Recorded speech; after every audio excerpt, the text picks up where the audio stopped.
আসসালামু আলাইকুম। প্রিয় দর্শক, আমাদের আজকের আলোচনায় প্রথম থেকেই বলে আসছি যে ডক্টর মোহাম্মদ ইউনূসের পক্ষে একটি শান্তিপূর্ণ নির্বাচন দিয়ে ক্ষমতা ছাড়া সম্ভব হবে না। তাকে আসলে ক্ষমতা থেকে নামাতে হবে এবং সেটা করবে তারই জুলাই সন্ত্রাসের সঙ্গী সাথীরা। আমার এই দাবিকে ভুল প্রমাণের জন্য হলেও ডক্টর ইউনূস সরকারের বিএনপি পন্থী প্রধান নির্বাচন কমিশনার নির্বাচনের তফসিল ঘোষণা করেছেন সন্ধ্যায়। গতকাল সন্ধ্যায় যখন প্রধান নির্বাচন কমিশনার নির্বাচনের তফসিল ঘোষণা করছিলেন, তখনই রয়টার্স প্রকাশ করে বাংলাদেশের রাষ্ট্রপতি শাহাবুদ্দিন আহমদের একটি সাক্ষাৎকার, যেখানে রাষ্ট্রপতি শাহাবুদ্দিন আহমদ খোলাখুলি বলেছেন যে তিনি আর এই দায়িত্ব পালন করতে চান না, এত অপমান আর তিনি নিতে পারছেন না। তিনি সরাসরি এ কথাটি না বললেও তার বক্তব্য আসলে এমনই। নির্বাচনের তফসিলের ঘোষণা রাষ্ট্রপতির এই সাক্ষাৎকার প্রকাশিত হওয়ার পর ম্লান হয়ে গেছে, কারণ সাধারণ মানুষের আগ্রহ রাষ্ট্রপতির সাক্ষাৎকারে গিয়ে পড়েছে সবচেয়ে বেশি। এমনকি আন্তর্জাতিক মহলেও এর প্রভাব পড়েছে। এমনিতেই আওয়ামী লীগ বিহীন নির্বাচনে কারো আগ্রহ নেই। সবাই জানে যে নির্বাচন হলে কে ক্ষমতায় আসবে আর কে বিরোধী দল হবে।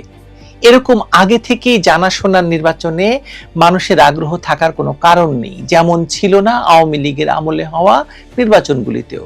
কিন্তু এবার তফসিল ঘোষণার সঙ্গে সঙ্গে রাষ্ট্রপতির এই বোমা বিস্ফোরণ নিঃসন্দেহে সবকিছুর মোড় ঘুরিয়ে দিয়েছে। কে জানে রাষ্ট্রপতিকে এবার হয়তো জোর করেই সরিয়ে দেওয়া হবে কিনা। চলুন বিষয়টি বা এই দুটি বিষয় নিয়ে আরেকটু বিস্তারিত বোঝার চেষ্টা করি আমরা।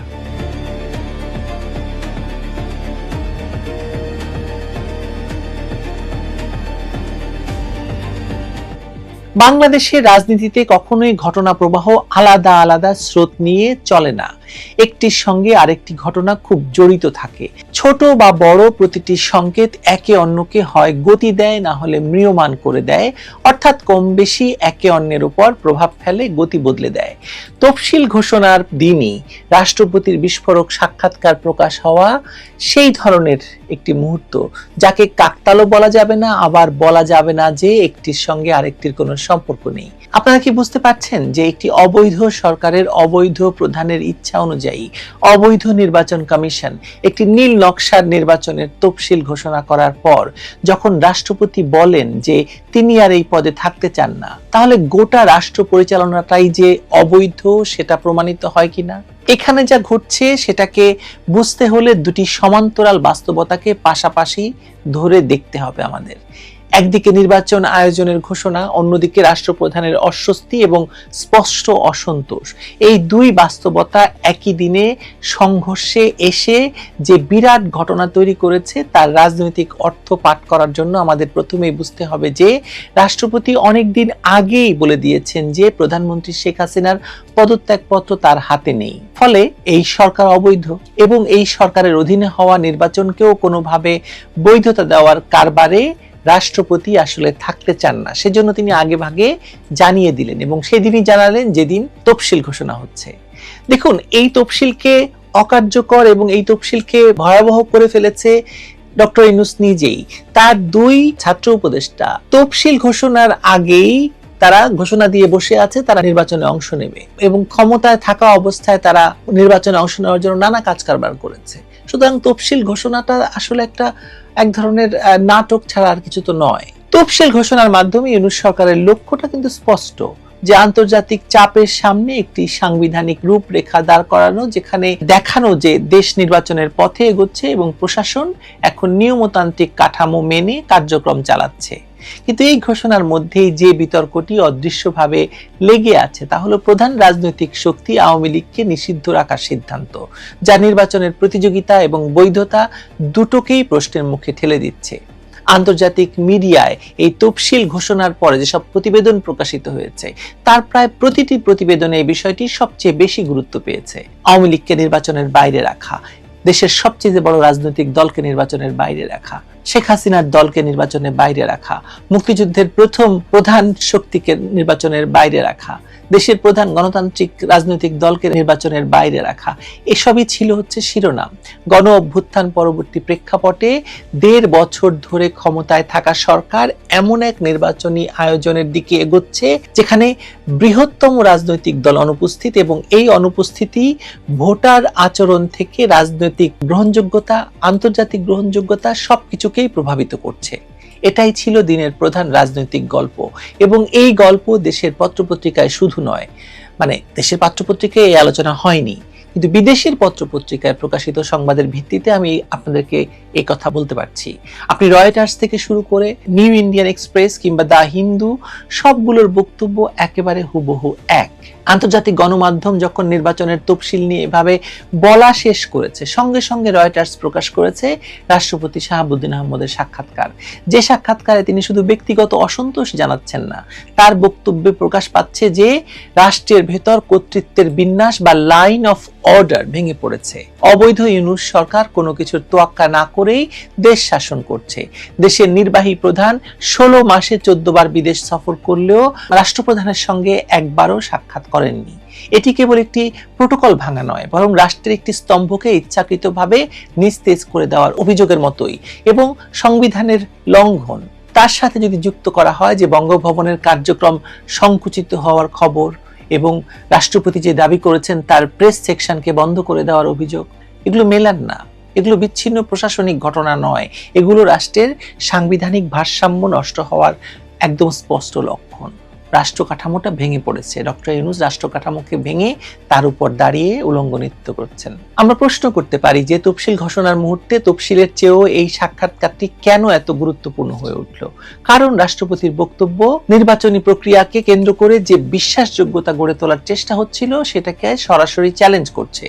নির্বাচন যতই ঘোষণা করা হোক, যদি রাষ্ট্রের সর্বোচ্চ সাংবিধানিক পদেই অস্থিরতা দেখা দেয়, যদি রাষ্ট্রপ্রধান নিজেই বলেন তিনি কার্যত গুরুত্বহীন হয়ে পড়েছেন, অপমানিত হচ্ছেন, তবে নির্বাচনী কাঠামোর উপর আস্থার ভিত্তি দুর্বল হয়ে যায়। মানুষ তখন প্রশ্ন তো করবেই, একটি রাষ্ট্র যেখানে ক্ষমতার ভেতরকার যোগাযোগ ব্যবস্থা ভেঙে পড়েছে, সেখানে নিরপেক্ষ নির্বাচন কিভাবে সম্ভব হবে বলেন? আরেকটু স্পষ্ট করে বলি, ইউনূস সরকার শুরু থেকে একটি জটিল ভারসাম্যের উপর দাঁড়িয়ে আছে। জুলাই সন্ত্রাস পরবর্তী পরিস্থিতিতে তারা জনপ্রিয়তার তরঙ্গে ভেসে গেলেও দেশ পরিচালনার ক্ষেত্রে একেবারে 0 নাম্বার পেয়ে ফেল করেছে। ওদিকে এর সঙ্গে যুক্ত হয়েছে নানা পক্ষের চাপ, প্রত্যাশা, ভিন্নমুখী শক্তির প্রক্রিয়াও সেই সঙ্গে তাদেরকে সামলাতে হচ্ছে, মানে ইউনূস সরকারকে, দেশি বিদেশি বহু ধরনের চাপ। এই অবস্থায় রাষ্ট্রপতির মতো একটি আনুষ্ঠানিক কিন্তু প্রতীকীভাবে শক্তিশালী পদকে উপেক্ষা করা কিংবা তাকে প্রান্তিক করে রাখা নিশ্চিতভাবে দুটি উদ্দেশ্য পূরণ করে। এক, ক্ষমতাকে সম্পূর্ণভাবে কুক্ষিগত করে ফেলা হয়েছে এবং ইউনূস সেটা করেছেন। দ্বিতীয়ত, রাজনৈতিক প্রতিপক্ষদের কাছে একটি বার্তা দেওয়া হচ্ছে যে সরকারই একমাত্র ক্ষমতার উৎস। কিন্তু এর বিপরীত দিকও আছে। যারা রাষ্ট্রের দীর্ঘমেয়াদী স্থিতিশীলতা নিয়ে ভাবেন তাদের কাছে এটি উদ্বেগের, কারণ রাষ্ট্রপতির প্রকাশ্য অসন্তোষ তাই রাষ্ট্র ব্যবস্থাপনার যে চরম দুর্বলতা এবং অকার্যকারিতা তাকেই উন্মুক্ত করে, সেটা তো বোঝা গেছে। এবং ঠিক তফসিল ঘোষণার দিনই এগুলোর সামনে এসে দাঁড়ানোতে রাজনৈতিক নাটকীয়তা আরো ঘনীভূত হওয়ার সঙ্গে সঙ্গে দেশে বিদেশে এই তফসিল মূলত অকেজো হয়ে গেল। এখন তফসিল এবং সাক্ষাৎকারকে যদি আপনি একসাথে মিলিয়ে পাঠ করেন তাহলে কি দেখতে পান? আমি কি দেখি বলি। নির্বাচনী ঘোষণা একটি ভবিষ্যৎ রাজনৈতিক পথনকশা, যার মাধ্যমে ইউনূস একটি নির্বাচিত সরকারের হাতে ক্ষমতা দিয়ে বিদায় নেবে বলে ভাবছিল। তার মানে এই তফসিলের দিন থেকেই কিন্তু তার নির্বাহী ক্ষমতা প্রায় শূন্য হয়ে যাওয়ার কথা, যদি স্বাভাবিক এবং গণতান্ত্রিক নিয়ম ধরি। যে অভিযোগে শেখ হাসিনার আমলে দলীয় সরকারের অধীনে নির্বাচন করতে চায়নি কেউ, সেই একই কারণে নির্বাচনের সময় নির্বাচন কমিশনের হাতে সরকার চালানোর দায়িত্ব দিয়ে ইউনূসের সরে যাওয়ার দরকার ছিল। কারণ ইউনূসের মতো রাজনৈতিক সরকার কিন্তু আওয়ামী লীগ বা বিএনপি কেউই কখনো ভাবতেও পারবে না, করে দেখানো তো দূরের কথা। কিন্তু ইউনূসের হাতে ক্ষমতা রেখেই নির্বাচনের তফসিল ঘোষিত হয়েছে। সরকার এর মাধ্যমে বলতে চেয়েছে যে তারা গণতান্ত্রিক ধারায় ফিরছে এবং জনগণই পরবর্তী ক্ষমতা নির্ধারণ করবে। কিন্তু রাষ্ট্রপতির সাক্ষাৎকারের বার্তাটা কিন্তু উল্টো। তিনি বলতে চাইছেন রাষ্ট্র তার স্বাভাবিক নিয়মে চলছে না, রাষ্ট্রপ্রধান নিজেই নিজেকে অকার্যকর মনে করছেন এবং নির্বাহী সিদ্ধান্তগুলো কোনো সাংবিধানিক আলোচনার মধ্য দিয়ে নয়, একক কর্তৃত্ব এবং সিদ্ধান্তে গৃহীত হচ্ছে। এই দুই বিপরীত বার্তা একই দিনে প্রকাশ পাওয়ার ফলে নির্বাচন নিয়ে যে স্বাভাবিক কৌতূহল এবং আলোচনার পরিবেশ তৈরি হওয়ার কথা ছিল তা মুহূর্তেই মেসাকার হয়ে গেছে, মুহূর্তেই সন্দেহে ঢেকে গেছে। একদিকে নির্বাচন ঘোষণা, অন্যদিকে সাংবিধানিক সংকট। এই দ্বৈত চিত্র নির্বাচনের গ্রহণযোগ্যতার উপর কালো মেঘ মানে মেঘের ছায়া ফেলেছে। অন্যদিকে আরেকটি সম্ভাবনা তৈরি হলো যে যে কোনো সময় হয়তো নির্বাচনের আগেই কিনা রাষ্ট্রপতিকে সরিয়ে দেওয়া কিংবা তিনি নিজেই পদত্যাগ করতে পারেন, মানে তাকে জোর করে পদত্যাগে বাধ্য করা হতে পারে এই সাক্ষাৎকারের পরেই। মানে এটা তো একটা অপরাধ ডক্টর ইউনূসের কাছে, তাই না? মানে রাষ্ট্রপতির প্রেস অফিসকে যদি বাদই দেওয়া হয়ে থাকে তাহলে এই সাক্ষাৎকার রাষ্ট্রপতি কিভাবে দিলেন বলুন তো? নিশ্চয়ই তিনি কাউকে না জানিয়ে এই সিদ্ধান্তটি গ্রহণ করেছেন। একজন বন্দী দশায় থাকা মানুষ যেভাবে পারেন সেভাবেই পৃথিবীর সঙ্গে যোগাযোগ করতে চান, রাষ্ট্রপতিও তাই করেছেন। যদি সত্যি তাকে জোর করে সরিয়ে দেওয়া হয় অথবা তিনি নিজেই পদ ছাড়ার সিদ্ধান্ত নেন তাহলে রাষ্ট্র একটি সাংবিধানিক শূন্যতার মুখে পড়বে। এই শূন্যতা স্বয়ংক্রিয়ভাবে নির্বাচন প্রক্রিয়াকেও অনিশ্চিত করে তুলবে, কোনো সন্দেহ নেই। কারণ রাষ্ট্রপতি নির্বাচন ব্যবস্থার একটি আনুষ্ঠানিক গ্যারান্টি। তাকে অকার্যকর দেখালে নির্বাচন কমিশনের স্বাধীনতা, সরকারি সিদ্ধান্তের বৈধতা এবং আন্তর্জাতিক আস্থার উপর বড় আঘাত আসবেই আসবে। সুতরাং রাষ্ট্রপতির পদত্যাগের ইচ্ছা শুধু ব্যক্তিগত ক্ষোভ বা সম্মানহানির ফল নয়, এটি রাষ্ট্রের গাঠনিক স্থিতিশীলতার উপর বিপর্যস্ত আস্থার প্রতিফলন। ব্যাপারটি আরো জটিল আকার ধারণ করে যখন দেখা যায় যে আন্তর্জাতিক সংবাদ মাধ্যম ইতিমধ্যেই নির্বাচনী পরিবেশ নিয়ে সন্দেহ প্রকাশ করছে। তারা প্রশ্ন তুলছে সবচেয়ে বড় দল নির্বাচন করতে পারবে না, নির্বাহী এবং রাষ্ট্রপ্রধানের মধ্যে যোগাযোগ নেই, গণভোটের আয়োজন একই দিনে যুক্ত করে প্রক্রিয়াটিকে আরো জটিল করা হয়েছে। এই অবস্থায় নির্বাচন কি সত্যি একটি গণতান্ত্রিক অনুশীলন হিসেবে প্রতীয়মান হতে পারে? পারে না। তফসিল ঘোষণা তাই অনিবার্যভাবে রাষ্ট্রপতির সাক্ষাৎকারের প্রেক্ষাপটে ঢুকে গেল এবং এর রাজনৈতিক গুরুত্ব একদম জিরো হয়ে গেল। তফসিল একটি আনুষ্ঠানিক অগ্রগতি, কিন্তু রাষ্ট্রপতির সাক্ষাৎকার সেই অগ্রগতির ভেতরের ফাটলগুলোকে প্রকাশ্যে টেনে এনেছে। এই ফাটল যদি বড় হয় তাহলে নির্বাচনের নির্ধারিত সময় কি থাকবে, নির্বাচন হবে কিনা, বা হলেও কি কতটা বিশ্বাসযোগ্য হবে, এসব প্রশ্ন সামনে আসবেই আসবে, এসে পড়ে গেছে। আগামী সপ্তাহগুলোতে আমরা কেবল এসব প্রশ্ন নিয়েই কথা বলতে থাকবো। দেখবেন আপনিও এসব প্রশ্নের উত্তর নিয়েই কেবল ভাবতে থাকছেন। কথা হবে আবারও, ভালো থাকুন। আমি বলেছিলাম নির্বাচন হবে না, নির্বাচন হওয়ার সম্ভাবনা কম। এখন দেখা যাচ্ছে আমার কথা ঠিক হবে বলেই মনে হচ্ছে। দেখা যাক। আমি গণক নই, রাজনৈতিক বিশ্লেষক মাত্র। বাংলাদেশের রাজনীতি যখন ত্রয়োদশ সংসদ নির্বাচনের তফসিল নিয়ে সরগরম, তখনই বড় একটা বোমা ফাটালেন দেশটির রাষ্ট্রপতি মোহাম্মদ শাহাবুদ্দিন। 16 মাস ধরে মুখ বুঝে সহ্য করা রাষ্ট্রপতি শেষ পর্যন্ত মুখ খুললেন দেশীয় কোনো সংবাদ মাধ্যমে নয়, বিদেশি বার্তা সংস্থা রয়টার্সের কাছে। রয়টার্সের কাছে রাষ্ট্রপতি মোহাম্মদ শাহাবুদ্দিন বলেছেন, বাংলাদেশের অন্তর্বর্তীকালীন সরকার তাকে শুধু অপমানে উপহার দিয়েছেন, তার কণ্ঠ রোধ করা হয়েছে। নির্বাচনের পর তিনি রাষ্ট্রপতির পদ থেকে পদত্যাগ করতে চান। দর্শক, 2025 সালের 15 মে রাষ্ট্রপতি নিয়ে করা আমাদের একটি ভিডিওতে আমরা দেখিয়েছিলাম পদত্যাগের দাবি সফল না হওয়ার পর থেকে অন্তর্বর্তী সরকার তার মেডিকেল থেকে প্রেস উইং সহ নানা সুবিধাগুলো একে একে বাতিল করেছিল। আমরা দেখিয়েছিলাম রাষ্ট্রপতি কিভাবে বঙ্গভবনের 4 দেয়ালের মাঝে বন্দী হয়ে আছেন। এবার নিজ মুখে রাষ্ট্রপতি সেসব বললেন বার্তা সংস্থা রয়টার্সের কাছে। তবে রয়টার্সের রিপোর্টটি থেকে একটি জটিল প্রশ্নের উত্তর পাওয়া যায় না। দর্শক, এখানে প্রশ্ন ওঠে, এতটা অপমান সহ্য করেও রাষ্ট্রপতি এতদিন কেন পদে থেকেছেন, কেন তিনি পদত্যাগ করেননি? তার উত্তর আমরা দিয়েছিলাম আরেকটি ভিডিওতে, যেটি প্রচার হয়েছিল 2024 সালের 20 সেপ্টেম্বর, যেখানে বলেছিলাম রাষ্ট্রপতি পদত্যাগ করতে পারবেন না, এমনকি ছুটিতেও যেতে পারবেন না। এবার রাষ্ট্রপতি নিজ মুখে রয়টার্সকে বলেছেন তিনি সাংবিধানিক দায়িত্ব রক্ষার স্বার্থে পদে আছেন, নির্বাচন হলে তিনি পদত্যাগ করে চলে যেতে চান। রাষ্ট্রপতি শাহাবুদ্দিনের এই পদত্যাগের ইচ্ছাকে বলা যেতে পারে অপমানের জবাব, মধ্যমেয়াদী চুক্তি। এমন প্রেক্ষাপটে আমাদের নতুন প্রশ্ন হলো, এই মুহূর্তে সাংবিধানিক জটিলতার এই কমেডি অফ ইরর্স কিভাবে কাজ করছে? সংবিধানের সর্বোচ্চ পদের ব্যক্তিকে অসম্মান করে দ্বিতীয় সর্বোচ্চ ব্যক্তি কিভাবে সাংবিধানিক পদে থাকেন? বিস্তারিত জানতে চলুন যাওয়া যাক বিশ্লেষণে।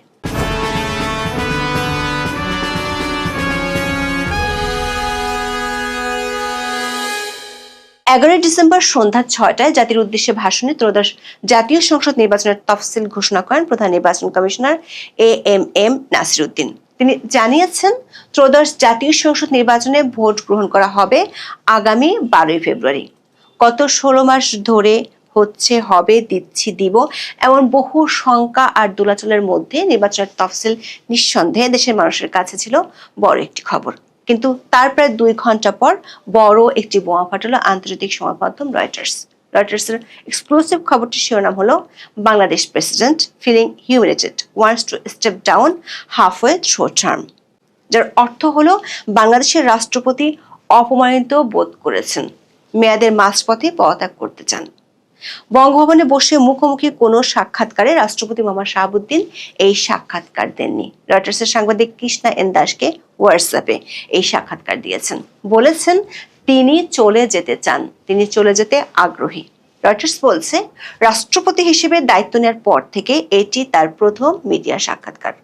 রাষ্ট্রপতি মোহাম্মদ শাহাবুদ্দিন খোলাখুলি জানিয়েছেন, তিনি তার মেয়াদের মাঝপথে অর্থাৎ ফেব্রুয়ারির সংসদ নির্বাচনের পর পদত্যাগ করতে চান। কেন? তার সোজা সাপটা উত্তর, তিনি অন্তর্বর্তীকালীন সরকার যার নেতৃত্বে আছেন নোবেল বিজয়ী মোহাম্মদ ইউনূস, তাদের দ্বারা অত্যন্ত অপমানিত বোধ করেছেন। দর্শক, বাংলাদেশের সংবিধান অনুযায়ী রাষ্ট্রপতি হলেন দেশটির সর্বোচ্চ সম্মানিত ব্যক্তি। সাংবিধানিক অন্য পোস্টগুলোতেও তিনি নিয়োগ দিয়ে থাকেন। 2023 সালের 24 এপ্রিল বাংলাদেশের 22তম রাষ্ট্রপতি হিসেবে শপথ নেওয়ার পর থেকে দায়িত্বে আছেন মোহাম্মদ শাহাবুদ্দিন। যদিও ক্ষমতার বিচারে বাংলাদেশের রাষ্ট্রপতির পদটিকে অলংকারিক বলে সমালোচনা করা হয়, তবে ক্ষমতা যাই হোক না কেন, 5ই আগস্ট বাংলাদেশের রাজনৈতিক পট পরিবর্তনের পর থেকে রাষ্ট্রপতি ইস্যুটি নানা সময় ঘুরে ফিরে আসছে। রয়টার্সের রিপোর্ট অনুযায়ী দেখে নেওয়া যাক, অন্তর্বর্তীকালীন সরকার যার নেতৃত্ব দিচ্ছেন শান্তিতে নোবেল বিজয়ী ডক্টর মোহাম্মদ ইউনূস কিভাবে রাষ্ট্রপতির প্রতি এই অপমান উপহার হিসেবে পাঠিয়েছেন। রাষ্ট্রপতি নিজেই রয়টার্সকে বলেছেন, গত প্রায় 7 মাস ধরে ডক্টর ইউনূস তার সঙ্গে সাক্ষাৎ করেননি। দর্শক, গত 15 মে প্রচারিত ভিডিওতে আমরা দেখিয়েছিলাম, সংবিধানের 48-এর 5 নম্বর অনুচ্ছেদে পরিষ্কারভাবে বলা আছে, সরকার প্রধান রাষ্ট্রীয় ও পররাষ্ট্রীয় নীতি সংক্রান্ত বিষয়াদি সম্পর্কে রাষ্ট্রপতিকে অবহিত রাখবেন এবং রাষ্ট্রপতি অনুরোধ করলে যে কোনো বিষয় মন্ত্রিসভায় বিবেচনার জন্য পেশ করবেন। সংবিধানের এই ধারা মতে সাধারণত প্রধানমন্ত্রী প্রত্যেকটি গুরুত্বপূর্ণ বিদেশ সফরের পর রাষ্ট্রপতির সাথে সাক্ষাৎ করেন। সফরে যেসব অগ্রগতি হয়েছে সেগুলো সম্পর্কে রাষ্ট্রপতিকে অবহিত করেন। এমনকি বিগত সরকারের আমলে কোনো দেশের রাষ্ট্রপ্রধান বাংলাদেশে আসলে তিনি যখন রাষ্ট্রপতির সাথে দেখা করতে যেতেন, তখন বঙ্গভবনে প্রধানমন্ত্রীও যেতেন। কিন্তু অধ্যাপক ইউনূসের 15টি বিদেশ সফরের পর এমনটি একটি বারের জন্য দেখা যায়নি। মনে হতে পারে বঙ্গভবন আর প্রধান উপদেষ্টার কার্যালয় দুটি যেন ভিন গ্রহে অবস্থিত। তবে রয়টার্সের রিপোর্ট অনুযায়ী রাষ্ট্রপতির জন্য সবচেয়ে বড় আঘাতটা আসে গত সেপ্টেম্বরে। রাষ্ট্রপতি জানিয়েছেন, বিশ্বজুড়ে বাংলাদেশের দূতাবাস, কনসুলেট এবং হাই কমিশনগুলো থেকে তার ছবি হঠাৎ করেই সরিয়ে ফেলা হয় এক রাতেই। শুনতে ছোট মনে হতে পারে, কিন্তু এটা একটা সাংবিধানিক প্রধানের জন্য বিশাল প্রতীকী আঘাত। রাষ্ট্রপতি বলেছেন, তিনি অনুভব করেছেন এর মাধ্যমে জনগণের কাছে একটি ভুল বার্তা যাচ্ছে, যেন সম্ভবত রাষ্ট্রপতিকে অপসারণ করা হচ্ছে। দর্শক, গত 15ই আগস্ট পররাষ্ট্র মন্ত্রণালয়ে বিদেশে অবস্থিত বাংলাদেশের সব কূটনৈতিক মিশন, কনসুলেট, কূটনীতিকদের অফিস এবং বাসভবন থেকে রাষ্ট্রপতি মোহাম্মদ শাহাবুদ্দিনের ছবি সরানোর নির্দেশনা দিয়েছিলেন। সবচেয়ে রহস্যজনক বিষয় হলো, এই নির্দেশটি ছিল মৌখিক এবং অনানুষ্ঠানিক। লিখিত সার্কুলার বা আদেশ জারি করা হয়নি। রাষ্ট্রপতি রয়টার্সকে বলেছেন, তিনি বিষয়টি নিয়ে ডক্টর ইউনূসকে চিঠিও লিখেছিলেন, কিন্তু কোনো পদক্ষেপ নেওয়া হয়নি। তিনি আক্ষেপ করে বলেছেন, মাই ভয়েস হ্যাজ বিন স্টেফলেড, মানে তার কণ্ঠস্বর রুদ্ধ করে দেওয়া হয়েছে। দর্শক, মন খুলে সমালোচনা করার কথা বলা সরকারের সময় দেশের সর্বোচ্চ পদাধিকারী ব্যক্তিটি বলেছেন তার কণ্ঠ রুদ্ধ করে দেওয়া হয়েছে। বিদেশি দূতাবাস ও মিশন থেকে ছবি সরানো নিয়ে রাষ্ট্রপতি এর আগে পররাষ্ট্র উপদেষ্টা মোহাম্মদ তৌহিদ হোসেনকে চিঠি দিয়েছিলেন। সেই চিঠিতে লিখেছিলেন, আমার কোনো অনুযোগ নেই, তবে আছে বুক ভরা আর্তনাদ। দর্শক, গত বছরের 19 অক্টোবর জনতার চোখের সম্পাদক মতিউর রহমান চৌধুরীকে দেয়া রাষ্ট্রপতির একটি সাক্ষাৎকার ছাপা হয়েছিল, যেখানে তিনি বলেছিলেন সাবেক প্রধানমন্ত্রী শেখ হাসিনা কোনো পদত্যাগপত্র তাকে দিয়ে যাননি। এরপর সরকারের আইন উপদেষ্টা রাষ্ট্রপতি মিথ্যাচার করেছেন বলে গুরুতর অভিযোগ করেন প্রকাশ্যে। তারপরে শুরু হয় রাষ্ট্রপতির পদত্যাগের দাবিতে আন্দোলন। 2 দিন বঙ্গভবনের সামনে হাউকাউ করে চুপসে যায় তারা।